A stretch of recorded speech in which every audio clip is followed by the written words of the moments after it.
Hey all, it's Jess, executive producer on League of Legends.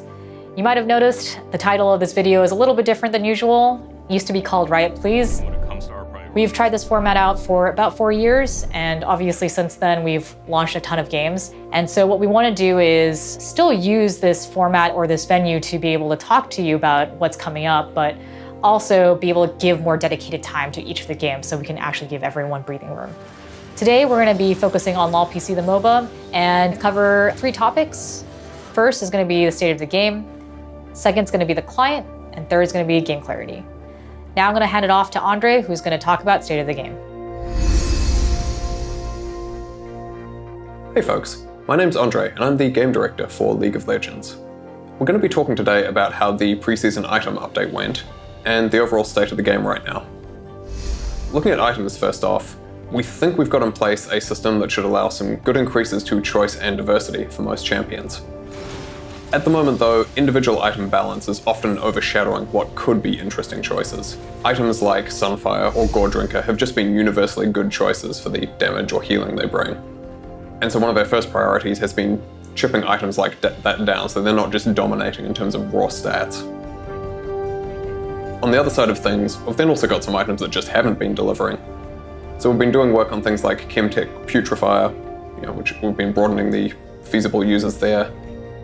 In addition to that stuff, we're also looking at adding some new non-mythic items to fill in some gaps.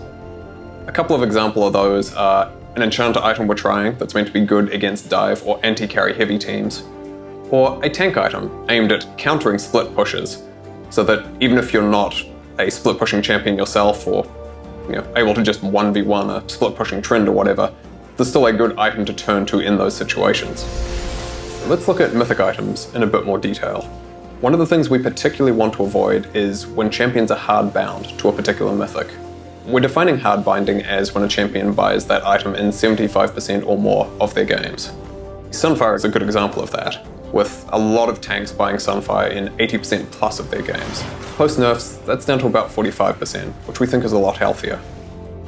Fighters and assassins are also purchasing a pretty wide range of options in most cases. And marksmen are in a fairly reasonable spot, with all 3 of the mythics aimed particularly at them. On the other end of things, enchanters and mages by contrast we think need some more work on their mythic items, both in terms of the satisfaction from purchasing them and some of the actual choice architecture as well. Let's talk about a hot topic this year now, the amount of burst damage in League. Our goal with the preseason was to not increase the amount of burst damage in the game. Some of our initial tuning and design with items, however, did result in burst going up. As a result, we've gone back and we've removed a bunch of that systemic front-loaded damage, making changes to things like Duskblade, Lichbane, Luden's Echoes, etc. We're still monitoring and talking about burst pretty actively. We think it's probably acceptable, though very much on the high side, but might end up taking a bit more out of the game in the moderate future. And on a related topic to burst damage, we should talk a bit about systemic healing in League, healing that comes from items and runes. We do think healing has an important place in the game. Without sustain, some of the lane trades can end up just being so punishing that you get forced back too easily, and the game snowballs massively. But we don't want it to be invalidating a lot of play and decision making, like it can when overtuned. Some of our item changes ended up introducing more systemic healing than we felt was healthy for the game. And that results in things like grievous wounds feeling too mandatory and chip damage just not mattering. As a result, we've gone back and we've hit some of those sources of healing, things like Moonstone, Ravenous Hunter, Gore Drinker, Ravenous Hydrate, etc. For some, straight nerfs. For others, we've wanted to shift some of that power towards durability in other forms. Let's shift gears now and talk about role strength in LoL and how that's going at the moment. We want to ensure that all the different positions have a meaningful impact on the outcome of the match. Some positions will be more about scaling, or roaming, or vision control, or whatever than others, but every position should be relevant. When we first launched the preseason though, marksmen and enchanters were in too weak a spot, so we've gone and made some changes to give them some more early impact. Junglers, on the other hand, were in too impactful a spot, overly deciding games by themselves, and so we've gone and removed some gold and XP. Finally, let's talk about snowballing rates in League. Whenever we do a major update like a preseason, snowball is one of the things we track particularly carefully. From what we've seen, looking at the metrics we track, snowball rates before and after preseason are very similar. So we think we're doing okay there. Having said that, this is also one of the things we'd like to focus on more in the future, get to an even better spot if possible. And so comeback mechanics especially are one of our potential focuses for this year's coming preseason. We particularly want to address cases where you're behind and it just sort of feels a bit hopeless. It's unclear what you should do to get back in the game. Or it's clear, but it's basically just wait for the other team to screw up. So we're exploring ways to give a losing team plays they can try and make when things aren't going their way. Thank you for watching, folks.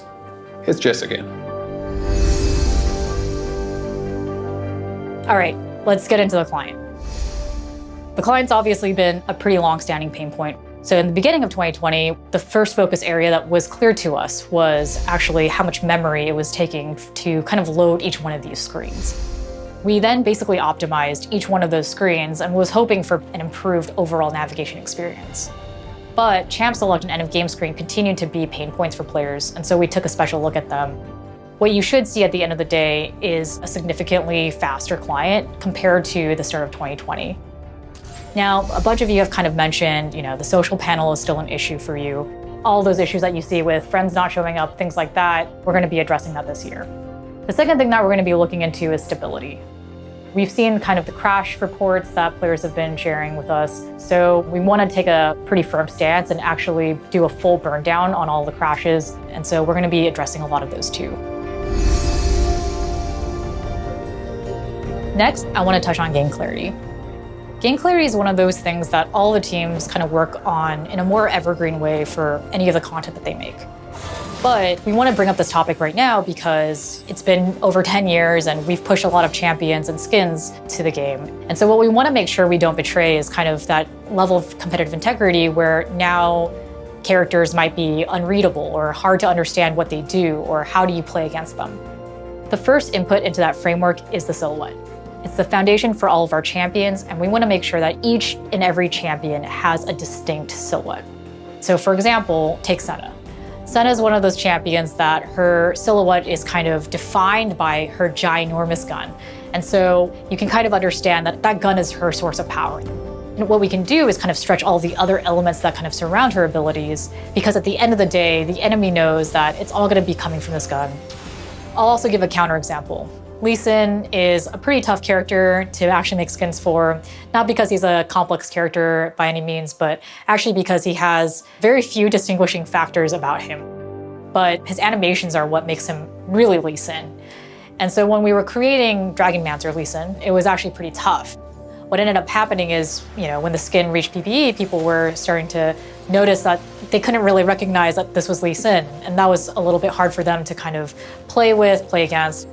As we saw that feedback come in, we made adjustments and Dragonmancer Lee Sin is better for it now, but that's the kind of problem that I'm kind of alluding to when we're describing the importance of working around a silhouette of a champion, but also being cognizant of each of the pieces and how they contribute to the readability of a champion.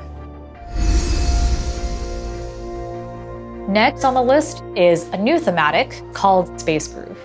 Space Groove is this kind of wacky, retro-futuristic thematic that we've been really excited to see come to life. It also includes a new champion that will be joining that skin line. And this is the infamous top lane skirmisher that you may have heard of at season start as well. Lastly, we're going to have One For All actually join in with the event. And so for all the One For All lovers who have been asking for this, it's your time to shine. The game mode will be up, and that's it for me. Thanks for watching. Hopefully this kind of provides more context on what we're working on and what we're looking to improve. Feel free to give any feedback for all of it, and see you on the Rift.